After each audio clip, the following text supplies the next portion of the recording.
வணக்கம். என் குருநாதர் எழுத்து சித்தர் பாலகுமார சார் அவர்களை மனதார வணங்கிவிட்டு உங்களுடன் பேச தொடங்குகிறேன்.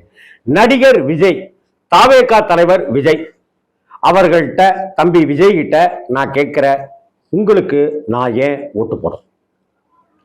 உங்களை நான் ஏன் ஆதரிக்க வேண்டும்? உங்களை நான் ஏன் சிஎம் ஆக்க வேண்டும்? தமிழகத்தினுடைய முதல்வராக தம்பி விஜய் அவர்களை நான் ஏன் ஓட்டு போட்டு அவருடைய கட்சியை தேர்வு செய்து நான் ஏன் ஜெயிக்க வேண்டும், ஜெயிக்க செய்ய வேண்டும்? இதுதான் நான் மட்டும் இல்லைங்க, இந்த தமிழகம் கேட்கிற கேள்வி. அதற்கு விஜய்கிட்ட என்ன பதில் இருக்கு? ஒரு கட்சி ஆரம்பிக்கிறோம் அப்படின்னு சொன்னாக்க, அந்த கட்சி எம்ஜிஆர் இதையெல்லாம் செய்வேன் அப்படின்னு சொல்லி வாக்கு சேகரித்தார். பாரம்பரியமான காங்கிரஸ் பேரியக்கம்னு சொல்ல கட்சியிலிருந்து திமுக ஆட்சியை பிடித்ததற்கு அப்படி அவர்கள் பேசியதுதான் காரணம். அடுக்குமொழியில பேசி என்னென்னலாம் பேசி மாயாஜாலங்கள் பண்ணினாங்கன்னு விஜய் அவர்கள் சொல்றார். ஆனா என்னென்ன திட்டங்கள் எல்லாம் கொண்டு வரப்படும் அப்படின்னு சொன்னார். அதுதான் திமுகவுக்கு ஓட்டு மாறுன காரணமா இருந்தது. கலைஞர்கிட்ட இருந்து வெளியில வந்ததுக்கு இந்திரா காங்கிரஸனுடைய சூழ்ச்சி காரணம்ங்கிறது நம்ம நிறைய பேருக்கு தெரியறது இல்லை.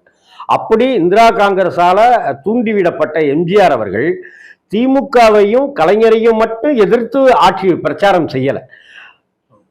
எப்படிப்பட்ட ஒரு நல்ல ஆட்சியை கொடுப்பேன் அப்படின்னு சொல்லி, அதே போல நான் ஆட்சிக்கு வந்தால், நம்ம ஸ்கூல்ல எல்லாம் நமக்கு எல்லாம் பாடம் நடத்தும் போது ஒரு கட்டுரை போட்டி ஒன்று வைப்பாங்க. நான் முதல்வர் ஆனால் அப்படின்னு ஒரு கட்டுரை எழுத சொல்லுவாங்க. அப்படி நான் முதல்வர் ஆனான்னு நான்லாம் கூட கட்டுரை எழுதியிருக்கேன். அப்ப நான் என்னென்னலாம் செய்வேன் அப்படின்னு ஒரு லிஸ்ட்.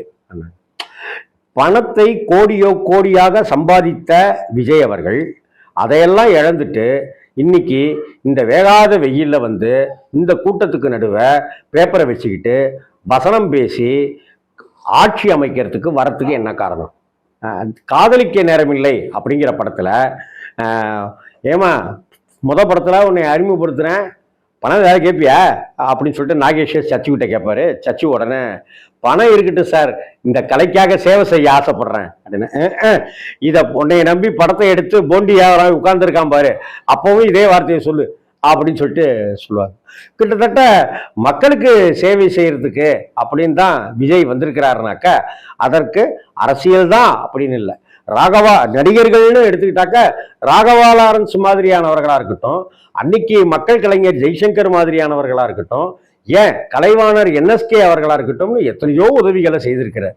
விஜயகாந்த் கூட கட்சி ஆரம்பிக்கிறதுக்கு முன்னாடியில இருந்தே, அவருடைய 4வது 5வது படங்கள் வந்துட்டு இருக்கும் போதுல இருந்தே கேப்டன் விஜயகாந்த் அவர்கள் மக்களுக்கு, ரசிகர்களுக்கு, யாரோ வரவங்களுக்குன்னு அவ்வளவு உதவிகள் செய்திருக்கிறார். நம்ம தமிழ் சினிமாவில் நடிகர்கள் எடுத்துக்கிட்டீங்கன்னாக்க, டைரக்டர்கள்னு ஒரு பக்கம் எடுத்துக்கிட்டீங்கன்னா, தயாரிப்பாளர்கள்னு எடுத்துக்கிட்டீங்கன்னாக்க, துணை நடிகர்கள்னு எடுத்துக்கிட்டீங்கன்னாக்க, நடன கலைஞர்கள் எடுத்துக்கிட்டீங்கன்னாக்க, இவங்களுக்கெல்லாம் தனிப்பட்ட விதத்திலேயோ நேரடியாகவோ மறைமுகமாகவோ கேப்டன் விஜயகாந்த் அவர்கள் அப்படி உதவிகள் செய்திருக்கிறார். விஜய் அவர்கள் இந்த திரையுலக வாழ்க்கையில எத்தனை பேருக்கு உதவி செய்திருப்பார்? சரி, கட்சிக்கு, அதாவது தனக்கு நிறைய பணம் கிடைச்சிருச்சு, பங்களாவா கட்டியிருக்கேன், ஆனா எனக்கு கிடைத்த புகழை எல்லாம் நான் இந்த தேர்தலின் மூலமாக, அரசியல் கட்சியின் மூலமாக ஆள்வதற்கு நான் அதை பயன்படுத்திக் கொள்கிறேன் அப்படின்றது தான் நிஜம். அப்படின்னாக்க நீங்க மக்கள்கிட்ட, அதாவது அவங்களுக்கு ஓட்டு போடாதீங்க, இவங்களுக்கு ஓட்டு போடாதீங்க அப்படின்னு சொல்றதுனாலேயே விஜய் அவர்களுக்கு ஓட்டு போட்டுருவாங்க அப்படின்னு விஜய் தப்பு கணக்கு போடுறாரு. இப்ப நாகப்பட்டினம், திருவாரூர் மாதிரியான ஊர்களில் பேசும்போதும் இப்படிலாம் கூட்டம் வரத்தான் செய்யும், ஆனா இதெல்லாம் ஓட்டா மாறாது அப்படின்னு சொல்றாங்க. நீங்க ஓட்டு போடுவீங்களா அப்படின்னு கேக்குறாங்க. போடுவோம் அப்படின்னு சொல்றாங்க. போட மாட்டோம் நாங்க சொல்ல போறாங்க இல்ல, வார்த்தைக்கு சொல்றது தானே. நான் சொல்வதெல்லாம் உண்மையை தவிர வேற இல்லைன்னு சத்தியம் பண்ணிட்டு கோர்ட்ல பொய் சொல்லி எத்தனையோ பேர் நடக்கிறதெல்லாம் நம்ம பார்க்கலையா? நம்ம யோசிச்சு பாருங்க. அப்படி இருக்கும். ஏங்க ஒரு வெளிநாட்டுக்காருக்கு உண்டான டாக்ஸ் கூட ஒழுங்கா நம்ம இந்திய நாட்டுக்கு போய் சேரணும்னு கட்டாம, அதற்கெல்லாம் நான் ரொம்ப ஏழைபாளையங்க, நான் சம்பாதிக்கிறதே ரொம்ப கம்மிங்க, எனக்கு ஒரு படத்துக்கே சம்பளம் கம்மியாக தான் தராங்க, அதனால நான் வெளிநாட்டிலேருந்து இறக்குமதி பண்ண காருக்கு கொஞ்சம் டாக்ஸ் சலுகை கொடுங்கன்னு எல்லாம் கேட்ட விஜய் அவர்கள் இன்னைக்கு எந்த முகத்தை வைத்துக்கொண்டு அவங்களுக்கு ஓட்டு போடாதீங்க, இவங்களுக்கு ஓட்டு போடாதீங்க அப்படின்னு பேசுறாரு அப்படின்னு தெரியல. யார் வேணாலும் கட்சி ஆரம்பிக்கலாங்க. நாளைக்கு நான் கூட கட்சி ஆரம்பிக்கலாம். என்ன, நான் கூட தேர்தலில் போய் நின்று பிரச்சாரம் பண்ணி ஓட்டு கேட்கலாம். எனக்கு ஒரு 10 பேரோ 50 பேரோ எனக்கு ஓட்டு போடுவாங்க. உங்களுக்கு 100 பேர் ஓட்டு போடுறான் விஜய்க்குனாக்கா எனக்கு ஒரு 10 பேர் ஓட்டு போடுவாங்க. இதெல்லாம் நடக்குதுங்க. அதெல்லாம் விட்டுட்டு எனக்கு நீங்க ஏன் ஓட்டு போடணும்? 75 வருடமா இருக்கிற திமுக, 50 வருடமாக இருக்கிற அதிமுக, காங்கிரஸ் பேரியக்கம்னு இருக்கிறது, ஆர்எஸ்எஸ், இந்துத்வா, பிஜேபி, இந்து முன்னணி அப்படின்னு பல பரிமாணங்கள்ல உலவி கொண்டிருக்கிற பாரதிய ஜனதா கட்சி இன்னைக்கு கடந்த 30-40 வருடங்கள்ல ஒரு கட்டமைப்பு கொண்ட ஒரு அட்டகாசமான ஒரு வலுவான கட்சியாக இடம் பிடித்திருக்கிற விடுதலை சிறுத்தைகள் கட்சி, திமுகவிலிருந்து வந்தாலும் கூட தனக்கென ஒரு கூட்டத்தை வைத்துக் கொண்டிருக்கிற, தனக்கென தொண்டர்படையை வைத்துக் கொண்டிருக்கிற மதிமுக, இப்படிப்பட்ட ஒரு சூழ்நிலையில 2 கம்யூனிஸ்ட் கட்சிகள், இவர்களுக்கு மத்தியில இவங்களுக்கெல்லாம் ஓட்டு போடாதீங்க, எனக்கு நீங்க ஓட்டு போடுங்க. அதுக்கு என்ன காரணம்? நீங்க எனக்கு ஓட்டு போடுறதுக்கு என்ன காரணம் அப்படின்னா, இந்த காரணம் இந்த காரணம் இந்த காரணம் அப்படின்னு விஜய் சொல்ல முடியுமா? நான் ஆட்சிக்கு வந்தால், ஏதோ ஒரு சர்க்கார் படம் கிடையாதுங்க, இது சினிமா கிடையாது, 2.5 மணி நேரம் சினிமா கிடையாது. 2.5 மணி நேரத்துல நீங்க பேசுற டயலாகுக்கு, நீங்க அந்த நாயகியினுடைய இடுப்பை பிடிச்சிட்டு ஆடுறதுக்கு, உங்களுடைய ஆட்டத்துக்கு கைத்தட்டி விசில் அடிச்சுட்டு 1000 ரூபா ஃபர்ஸ்ட் நாள் கொடுத்துட்டு போவாங்க. ஆனா அவன் உங்களுக்கு ஓட்டு போடுவானா அப்படின்னாக்கா ஓட்டு போட மாட்டான். விஜய் ரசிகராக தான் இருப்பான், அவன் உங்களுக்கு ஓட்டு போட மாட்டான். அவங்க அப்பாட்ட போய் கன்வே பண்ணுவாங்கன்னு நிறைய பேர் பேசுறாங்க. அந்த ஒவ்வொரு குடும்பத்திலையும் விஜய் ரசிகர்கள் இருக்காங்கன்னு. எங்க வீட்லயும் இருக்காங்கங்க. அப்படிலாம் விஜய் ரசிகர்கள்லாம் யாரும் கிடையாது. எங்க பக்கத்து வீடு, எதிர் வீடுன்னு நான் பார்த்த வகையிலையும் விஜய் ரசிகர்கள்லாம் கிடையாது. சிவகார்த்திகேயனுக்கு ரசிகர்கள் இருக்காங்க, சூர்யாவுக்கு ரசிகர்கள் இருக்காங்க, அடுத்த தெரு தாண்டி தான் விஜய்க்கு ஒரு ரசிகர் இருக்காங்க. அப்ப அந்த விஜய் ரசிகர் அவங்க குடும்பத்துல போய் அப்பா அப்பா விஜய்க்கு ஓட்டு போடு, அம்மா அம்மா விஜய்க்கு ஓட்டு போடு, அக்கா அக்கா விஜய்க்கு ஓட்டு போடு, மாமா மாமா விஜய்க்கு ஓட்டு போடுன்னா போட மாட்டாங்க. ஏன்னா இத்தனை வருடங்களாக அவங்களுக்கும் ஒரு கட்சிக்குமான ஒரு இணைப்புங்கிறது, தோல்ல துண்டு போட்டுக்கிட்டு கட்சியில இருக்கணுங்கிற அவசியம்லாம் இல்லைங்க. அவங்க ஒரு மைண்ட் செட்ல இருப்பாங்க. நான் இந்த கட்சிக்கு ஓட்டு போட்டேன், இந்த கட்சி நல்ல கட்சியா எனக்கு தோணுது, அதனால நான் இந்த கட்சிக்கு தான் தொடர்ந்து ஓட்டு போடுவேன். நான் இந்த கட்சியை தான் ஆதரிக்கிறேன், எனக்கு கலைஞரை பிடிக்கும், அதனால நான் திமுக ஓட்டு போடுவேன். நான் ஒரு பிற்படுத்தப்பட்ட வகுப்பை சேர்ந்தவன் அல்ல, ஆனாலும் கூட திருமாவை தான் எனக்கு ரொம்ப பிடித்த தலைவர். நான் சொல்றேங்க, நான் பிராமண வகுப்புல பிறந்திருந்தாலும் கூட, நான் ஒரு ஐயரா இருந்தாலும் கூட, எனக்கு திருமாவளவன் அண்ணனோட பேச்சு, அவருடைய செயல்பாடுகள் நான் ரொம்ப ஈர்க்கப்பட்டு என் மனசுல ஒரு அழகான ஒரு தனியான இடத்துல ஒரு தலைவராக நான் திருமா அண்ணனை நான் பார்க்கிறேன். நான் ஒரு ஐயர் தான், ஆனாலும் அப்படிப்பட்ட சிந்தனைகள் இருக்கு. அப்ப இதை ஒரு ஸ்கேலாக, ஒரு ஸ்ட்ராட்டஜியாக வச்சுக்கிட்டு நீங்க பாத்தீங்க அப்படின்னாக்க, தொடர்ந்து தொன்று தொட்டு ஒருத்தர் ஓட்டு போட்டுக்கிட்டே வர பாருங்களேன், அவன் நீங்க மாற்றவே முடியாது. நீ எனக்கு தீபாவளிக்கு இது மாதிரி எனக்கு ட்ரெஸ் வாங்கி கொடு, இது மாதிரி வாட்சி வாங்கி கொடு அப்படின்னாக்கா பெற்றவங்க வாங்கி கொடுப்பாங்க. நீ இந்த ஓட்டை நீ விஜய்க்கு போடு அப்படின்னா போட்ட மாட்டாங்க. தவிர விஜய்க்கு மக்கள் ஓட்டு போடணும், விஜய்க்கு இளைஞர்கள் ஓட்டு போடணும்னா, விஜய் நான் என்ன செய்ய போறேன், இந்த இளைஞர்களே உங்களுக்கு நான் என்ன செய்ய போகிறேன், தாய்க்குளங்களே உங்களுக்கு நான் என்ன செய்ய போகிறேன், 40 வயதை கடந்த மனிதர்களே, உங்கள் வாழ்க்கையினுடைய ஆயுசனுடைய பாதியை இந்த உலகத்தில் தொலைத்து விட்டவர்களே, உங்களுக்கு நான் என்ன செய்ய போறேன் அப்படிங்கிறத சொல்லணும். இப்ப மோடிஜி அவர்கள், மரியாதை மிகு, நம் மரியாதைக்கு உரிய, நம்மையெல்லாம் ஆண்டு கொண்டிருக்கிற பிரதமர் மோடிஜி அவர்கள் நம்ம அக்கௌண்ட்ல எல்லாம் 15 லட்சம் நாங்க போடுறோம் அப்படின்னு சொன்னார்ல. இன்னைக்கு தேதிக்குங்க எனக்கு 15 லட்சம் ரூபாய் இருந்துச்சுனாக்கா நான் என் கடன் எல்லாம் அடைச்சிடுவேன். அவ்வளோ கடன் வச்சிருக்கேன், நான் என் கடன் எல்லாம் அடைச்சிடுவேன். அப்ப 15 லட்சங்கிறது சாமானிய பணமாங்க. அந்த 15 லட்சம் ஒவ்வொருத்தருடைய அக்கௌண்ட்ல வந்துராதான்னு இன்னமும் நம்ம காத்துட்டு இருக்கோமே. நீங்க பேங்க்ல அக்கௌண்ட் ஓபன் பண்ண சொல்றது கட்டாயமாக்கிட்டான். பேங்க்ல அக்கௌண்ட் ஓபன் பண்ண சொல்லினாக்க அதுக்கு இவ்வளவு தொகை கண்டிப்பா டெபாசிட் தொகை இருக்கணும் அப்படின்னு சொல்றான். அது குறைஞ்சிச்சுன்னா அதுக்கு பெனால்ட்டி போடுறான். நீங்க ஒரு 100 ரூபா ஏதோ ஒரு கடையில போய் டிஃபன் சாப்பிட்றீங்க, 100 ரூபான்னா உங்களுக்கு மெசேஜ் வருது இல்லை? அதே போல் ஒரு ஏடிஎம் மிஷினில் போய் ஒரு 500 ரூபா எடுக்கிறீங்க, உங்களுக்கு மிஷின் வருது, எஸ்எம்எஸ் வருது இல்லை?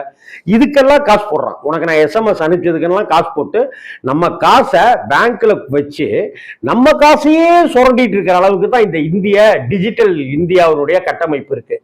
நீங்க இந்த பாழா போன இந்த நாட்டுக்கு சுரண்டி சுரண்டி சுரண்டி சுரண்டி நம்ம காசையெல்லாம் எடுத்துட்டு இருக்கிற இந்த மக்களுக்கு நீங்க ஒரு நல்ல வழி காட்டுறதுக்கு என்ன திட்டம் வச்சிருக்கீங்க?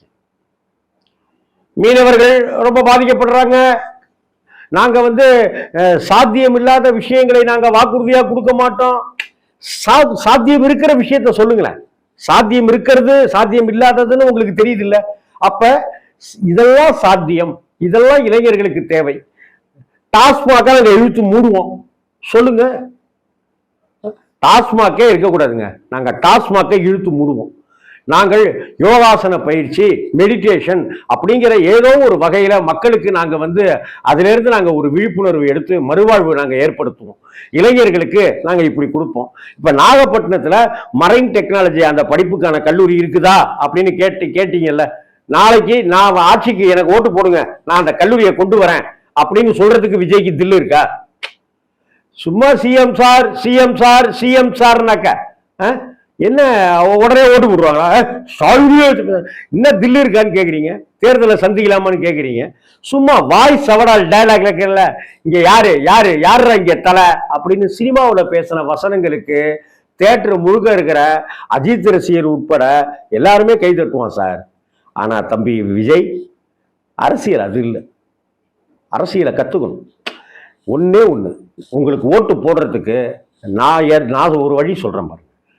விஜய்க்கு மக்கள் ஓட்டு போடணும், நான் ஓட்டு போடணும் அப்படின்னா முதல் கட்டமாக நீங்கள் உங்களுக்கு ஜெயலலிதா உங்களை அட்டாக் பண்ணி, உங்களை கார்னர் பண்ணி, உங்களை கொடநாட்டில் பல மணி நேரம் நிக்க வச்சு அவமானப்படுத்தி அனுப்பிச்சாங்கல்ல, அதை சொல்ல உங்களுக்கு தில்லு இருக்கா? தில்லு இருக்கா? வெளிநாட்டுக்கார நீங்க எத்தனை ரூபாய்க்கு வாங்கினீங்க? அதுக்கு ஏன் நீங்க டாக்ஸ் கட்டாம இருந்தீங்க? கோர்ட் ஆர்டர் வந்த பிற்பாடு நீங்க டாக்ஸ் கட்ட போனீங்க, அதுலயும் சலுகைகள் கேட்டீங்க. இதை பத்தியெல்லாம் நீங்க சொல்றதுக்கு உங்களுக்கு தில்லு இருக்கா? ஏங்க, உங்களுடைய நீங்க வந்திருக்கிற பஸ்ல வயர் அறுந்து போச்சு அப்படின்னு சொன்னாக்க அதுக்கு காரணம் ஸ்டாலின் நான் அறுத்துட்டு போனாரா? இல்ல ஸ்டாலின் ஒரு 10 பேர் அதுக்குள்ளார விட்டு அறுத்துக்க சொன்னாரா? அங்க தொங்கிட்டு இருந்தவங்க எல்லாம் உங்க ஆளுங்க தானுங்க. சேரை உடைச்சது என்ன இதா? திருச்சி நான் சொந்த பிறந்த ஊருங்க. நானு மரக்கடையில இருக்கிறவங்கள்ட்ட கேட்டு பாருங்க, உங்களுக்கு ஒரு பயம் ஓட்டு போட மாட்டான். மரக்கடை, பாலக்கரை, காந்தி மார்க்கெட்டு, இப்ராஹிம் பார்க் இருக்கிற அந்த பகுதி, அதற்கு அடுத்தாப்புல ராஜா தேட்டர் பகுதி, திருச்சியில பல பகுதி. அன்னைக்கு திருச்சியில அரியமங்கலம் போறவங்க இருந்தவங்க, திருவெரும்பூர் போகிறதுக்கு இருந்தவங்க, திருச்சிக்கு ஸ்டேஷனுக்கு ரயில்வே ஸ்டேஷனுக்கு போறதுக்கு இருந்தவங்க ஒரு பயம் விஜய்க்கு ஓட்டு போட மாட்டான். ஏன்னா அந்த இடத்த விஜய் தேர்வு செஞ்சது தப்பு. நான் என்ன சொல்றேன், ஒரு பொதுக்கூட்டம் நடத்துங்க, ஒரு கிரவுண்டு பாருங்க. மதுரையில தம்கு மைதானத்துல ஒரு பொதுக்கூட்டத்தை நடத்துங்க. திருச்சியில அந்த ஜி கார்னர் கிட்ட ஒரு கூட்டத்தை நடத்துங்க. உங்க ஆளுங்களெல்லாம் அங்க வர சொல்லுங்க. நீங்க எங்க இருந்தெல்லாமோ ஆட்களை வர வச்சு குறுகலான சந்திர வச்சு கூட்டத்தை காமிச்சு ட்ரோல் கேமரா, அந்த கேமரா, இந்த கேமரா, எல்லா பப்பும் இங்க வேகாது சார். மக்கள் எல்லாம் ரொம்ப தெளிவா இருக்கானுங்க. அதுல நீங்க எல்லா இடத்துலயும் நீங்க விஜய் விஜய், திருச்சி மதுரை மேற்கு விஜய், மதுரை தெற்கு விஜய்னு போட்டதை தான் நீங்க படிச்சீங்கன்றது உள்பட நீங்க கண்டுபிடிச்சிடறாங்க. நான் மக்களுக்கு நான் இதை செய்வேங்க. எனக்கு ஒரு ஆசை இருந்துச்சுங்க, நான் மக்களுக்கு இதெல்லாம் செஞ்சா நல்லா இருக்குமேட்டு நான் அதெல்லாம் செய்வேங்க. காமராஜர் அவர்கள் கொண்டு வந்த மதிய உணவு திட்டத்தை எம்ஜிஆர் அவர்கள் சத்துணவு திட்டமா மாத்துறாரு. எம்ஜிஆர் அவர்கள் கொண்டு வந்த சத்துணவு திட்டத்தை கலைஞர் அவர்கள் இன்னும் மேம்படுத்தி முட்டையை போடு, பருப்பை போடு, அதை போடு அப்படிங்கிறாரு. இன்னைக்கு அந்த மதிய உணவு திட்டத்தையும் விரிவுபடுத்தி காலை உணவு திட்டம் அப்படின்ற ஒரு விஷயத்தையும் குழந்தைகளுக்கு கொடுத்துருக்காங்க. அப்ப இந்த காலை உணவு திட்டத்தால பயனடைந்தவர்கள் குடும்பத்தை நீங்க பார்த்திருக்கீங்களா? மதிய உணவு திட்டம் அந்த திட்டத்தினாலதான் நான் ஸ்கூலுக்கு போக ஆரம்பிச்சேன், நான் சாப்பிட்டு இன்னைக்கு டாக்டரா இருக்கேன், நான் இன்ஜினியரா இருக்கேன், நான் வக்கீலா இருக்கேன்னு சொல்ற எத்தனை பேர் உங்களுக்கு நீங்க பார்த்திருக்கீங்க? இன்னைக்கு மாதம் 1000 ரூபாய் பெண்களுக்கு கொடுக்குறாங்க. அந்த மாதம் 1000 ரூபாய் அந்த பெண்களுக்கு அது எவ்வளவு பெரிய பலம் தருது, நம்பிக்கையை தருதுன்றது உங்களுக்கு தெரியுமா? மாதம் 1000 ரூபாயை விடியல் பேருந்து பயணத்தின் மூலமாக மிச்சப்படுத்திட்டு எத்தனையோ பேர் கூலி வேலைக்கு போறவங்க, சித்தாள் வேலைக்கு போறவங்க, பூ வியாபாரத்துக்கு போறவங்க, காய்கறி மார்க்கெட் கடைக்கு போய் காய்கறியை சுமந்துட்டு வரவங்கன்னு எத்தனையோ பேர் இருக்காங்க. அவங்கள பத்திலாம் உங்களுக்கு தெரியுமா விஜய், தம்பி விஜய்? நீங்க அவங்களுக்கு ஓட்டு போடாதீங்க, இவங்களுக்கு ஓட்டு போடாதீங்க. நீங்க சொல்லுங்க, 1000 ரூபாய் நான் வந்து நிப்பாட்டுறேன்னு சொல்லுங்க. என்ன 1000 ரூபாய் பிச்சை காசு? நீங்க 1000 ரூபாய் இல்லைங்க, மாசம் உங்களுக்கு 50,000 ரூபாய் நீங்க சம்பாதிக்கிற அளவுக்கு உங்களுக்கு நான் ஒரு நல்ல திட்டங்களை கொண்டு வரேன். அதனால நான் தேர்தலில் வந்து ஜெயிச்சிட்டேனாக்க உங்களுக்கு மாசம் ஸ்டாலின் கொடுத்த 1000 ரூபாயை நான் கட் பண்ணிடுவேன். ஏன்னா உங்களுக்கு 50,000 ரூபாய் என் மூலமா கிடைக்க போகுது. அப்படி ஒரு தொழில் விருதியை நான் செஞ்சு தருவேன். தில்லு இருக்கா? ஸ்டாலின் கேட்குறீங்களே தில்லு இருக்கான்னு? எத்தனையோ படங்கள்ல வில்லன்கள்ட்டெல்லாம் கேட்பீங்களே, நாங்க உங்கள்கிட்ட கேட்கிறேன், தில்லு இருக்கா? திராணி இருக்கா? தெம்பு இருக்கா? இன்னைக்கு கல்வி நிதியை தரலங்க ஒன்றிய அரசு, மோடி அரசாங்கம். இன்னைக்கு திமுக ஆட்சியில இங்க கல்வி நிதியை தரல, தர முடியாதுன்னு மறுத்துட்டு ஒத்த காலில் நிக்கிறாங்க. நீங்க போய் அதை வாங்கி கொடுத்துருங்க. நீங்க தான் பெரிய ஹீரோவாச்ச, நீங்க தான் சூப்பர் ஸ்டார் பட்டத்துக்கு அடிச்சுக்கிட்டீங்களே, நீங்களும் ரஜினியும் சேர்ந்துக்கிட்டு. யோசிச்சு பார்க்கணும் சார், யோசிச்சு பார்க்கணும். நான் வந்தா குழந்தைகளுக்கு இந்தியாவில் எத்தனை குழந்தைகள் ஊட்டச்சத்து இல்லாம பிறக்குது ஒரு நாளைக்கு, அதை சரி செய்வேன். இந்தியாவில் எத்தனை கர்ப்பிணிகள் வந்து வளர்ச்சி அடையாத கருக்களோட அந்த கரு சிதைஞ்சு போற அளவுக்கு இருக்காங்க, அந்த குழந்தைகளுக்காக நான் இப்படி ஒரு திட்டம் கொண்டு வருவேன். இன்னைக்கு கொண்டு வந்திருக்காங்கங்க. இந்த அண்ணா சமீபத்துல வந்த அண்ணா பிறந்த நாளின் போது ஆதரவற்றார், அப்பாவும் இல்லை அம்மாவும் இல்லை அப்படின்னு இருக்கிற அந்த ஆதரவற்றோர் குழந்தைகளுக்காக மாசம் இவ்வளவு தொகைன்னு திமுக அரசு இன்னைக்கு ஒதுக்கி இருக்கு. இந்த ஆதரவற்றோருக்கு, பெற்றவர்களுக்கு, வயதானவர்களுக்கு, முதியோர்களுக்கு என்ன செய்ய போனா? முதல்ல உங்க அப்பா அம்மா கூடவே நீங்க சரியா பேச மாட்டேன்றீங்க. உங்க மனைவி கூட்டத்துக்கு வந்து உங்க மனைவி மட்டும் பேசட்டும், உங்களுக்கு ஓட்டு விழுதா இல்லையான்னு பாருங்க. சங்கீதா அவர்கள் வந்து, திருமதி சங்கீதா விஜய், மரியாதையா சொல்லணும். நான் உங்களை தம்பின்னு சொன்னாக்கா அப்புறம் தம்பி மனைவி அப்படின்னு சொல்ல முடியாயிடும்.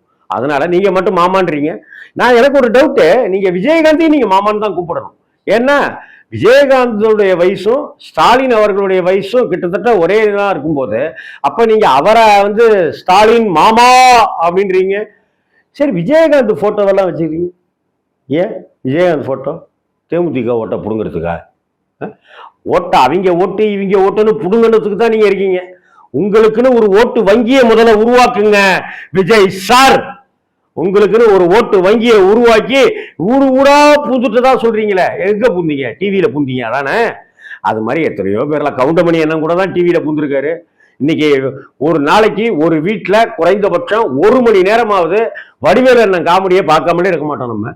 அப்ப வடிவேலு தான் பூந்துட்டாரு, எல்லாம் தான் பூந்துட்டாங்க. ஆனா நீங்க பூந்தது மட்டும் ஏதோ பெரிய உலக அதிசயம் மாதிரி பேசிட்டு இருக்கீங்க. திருமதி சங்கீதா விஜய் அவர்கள் உங்களுடைய பிரச்சாரத்துக்கு வந்து சனிக்கிழமை நீங்க மக்கள் மேல அவ்வளவு அம்புட்டு அக்கறை உங்களுக்கு விஜய் சார். தம்பி விஜய் உங்களை தான் கேட்கிறேன், தம்பி விஜய் அவர்களே உங்களை தான் கேட்கிறேன். நீங்க எல்லாம் வேலைக்கு போகணும் இல்லையா? சம்பளம் கிடைக்கும் இல்லையா? அது கெட்டு போயிடக்கூடாது இல்லையா? அதனாலதான் சனிக்கிழமை லீவ் இல்லையா? அதனாலதான் நான் சனிக்கிழமை வரேன் அப்படின்றீங்க. சரி, ரைட்டு. நீங்க சனிக்கிழமை மட்டும் வந்துட்டே இருந்தீங்கன்னா 234 தொகுதியிலையும் நான் தான் நிக்கிறேன்னு சொன்னீங்கல்ல. நீங்க நிக்க முடியாது, அது மட்டும் இல்ல படுக்க கூட முடியாது ராசா, உட்கார கூட சீட்டு கிடைக்காது. அதை ஞாபகத்தில் வச்சுக்கங்க. 230 முதல்ல ஒரு விஷயத்த கட்சியை நடத்துங்க. ஒன்மே ஆர்மில இங்க சினிமாவில தான் துப்பாக்கியில நீங்க போய் ஒரே ஆளா நின்று அப்படி பண்றதெல்லாம் கத்துவோம். முதல்ல நாகை மாவட்டத்துக்கு நீங்க போய் பிரச்சாரத்துக்கு போனீங்கன்னாக்க அங்க நாகை மாவட்ட செயலாளரை நீங்க நியமிச்சிருந்தீங்கன்னாக்க, தலைவரை நியமிச்சிருந்தீங்கன்னாக்க, பொருளாளர் அவங்கள மேடையில் ஏற்றுங்க. இப்போ பாருங்க, இவர் ரமேஷ், இவர் மகேஷ், இவர் சுரேஷ், நம்ம நாகை மாவட்டத்துக்கு என்னுடைய பிரதிநிதிகள் இவங்க தான். என்ன, இவங்க தான் உங்களுக்காக டெய்லி உங்களை சந்திப்பாங்க, போராடுவாங்க. எதுவாக இருந்தாலும் இவங்கள்ட்ட பேசு. திருவாரூர் மாவட்டத்துக்கு தேர்வு ஓட்டுநர் பெருமையா ஓடுறாரு, இங்க இருக்கிற ஒரு மந்திரி வந்து ஸ்டாலின் குடும்பத்துக்கு தான் கூஜா தூக்குறாரு, எல்லாம் பேசுங்க. அங்க திருவாரூர் மாவட்டத்துல உங்களுடைய ஒரு ஆள் யாருன்றதை அங்க நியமிங்க. தமிழ்நாடு முழுக்க டிஜிபி இருக்கலாங்க, டிஐஜி இருக்கலாங்க, கமிஷனர் இருக்கலாங்க. ஆனால் ஒவ்வொரு ஸ்டேஷன், போலீஸ் ஸ்டேஷன், அந்த போலீஸ் ஸ்டேஷனில் ஒரு இன்ஸ்பெக்டர், ஏசி, டிசி அப்படின்ற ஒரு கட்டமைப்பெல்லாம் இருக்குது பார்த்தீங்களா? இத்தனை ஸ்டேஷனுக்கு ஏசி, இத்தனை ஸ்டேஷனுக்கு டிசின்னு. தமிழ்நாட்டில் வரிசையாக நம்ம எக்மோர்லேருந்து ஆரம்பித்தோம்னாக்கா கன்னியாகுமரி போகிற வரைக்கும் எத்தனை ஸ்டேஷன் இருக்குது? எல்லா ஸ்டேஷன்லையுமா ட்ரெயின் நிற்கிது? ஆனால் எல்லா ஸ்டேஷன்லையும் ஸ்டேஷன் மாஸ்டர்னு உண்டு. தெரியுமா உங்களுக்கு? உங்களுக்கு எங்கே தெரிய போகுது? நீங்கள் எங்கே ட்ரெயினில் போகிறீங்க? தனி விமானத்தில் போகிறீங்க. சரி, அப்படி ஒரு கட்டமைப்போட ஒவ்வொரு மாவட்டத்தில் இருக்கிறவங்களையும் இவங்க தான் சொல்லுங்க. நீங்கள் சனிக்கிழமை போயிட்டு இருக்கிறது மக்களுடைய இதுக்காக கிடையாது. அப்படின்னாக்கா நடு வெயிலில் போய் நீ எவனாவது சாப்பிட்ற டயத்தில் எவனாவது போய் பிரச்சாரம் பண்ணுவானா? அதுக்காக தான் அந்த காலத்தில் சாயந்தரம் மீட்டிங் போடுவாங்க. ஒரு 6:30 மணிக்கு மீட்டிங் போடுவாங்க. ஒரு 9:30 10 மணி வரைக்கும் நடக்கும். அப்போல்லாம் சீரியல் கிடையாது, ஒரு இழவும் கிடையாது. அழகாக உட்காந்து எல்லாத்தையும் கேட்டுட்டு மக்கள் போவாங்க. மக்கள் பேசிட்டு போகும்போதே ஒரு விழிப்புணர்ச்சி ஒன்று ஏற்படும். அப்படிப்பட்ட ஒரு சூழல் அமைந்த ஒரு நாட்டில் இந்திர வந்ததும் சந்திர வந்ததும் இந்த சினிமா தான், இங்கே எம்ஜிஆர் வந்தது என்டிஆர் வந்தது இந்த சினிமா தான். கரெக்டு தான். இன்னைக்கு விஜய் வந்திருக்கிறதும் இந்த சினிமாவில் இருந்து தான், நியாயம்தான். ஆனால் நீங்கள் உங்களுக்கு ஓட்டு போடணும்னு நான் தீர்மானிக்கிறதுக்கு என்ன சொல்றாரு? நான் விஜய்க்கு ஓட்டு போடுறதுக்கு தயாராக இருக்கேன்.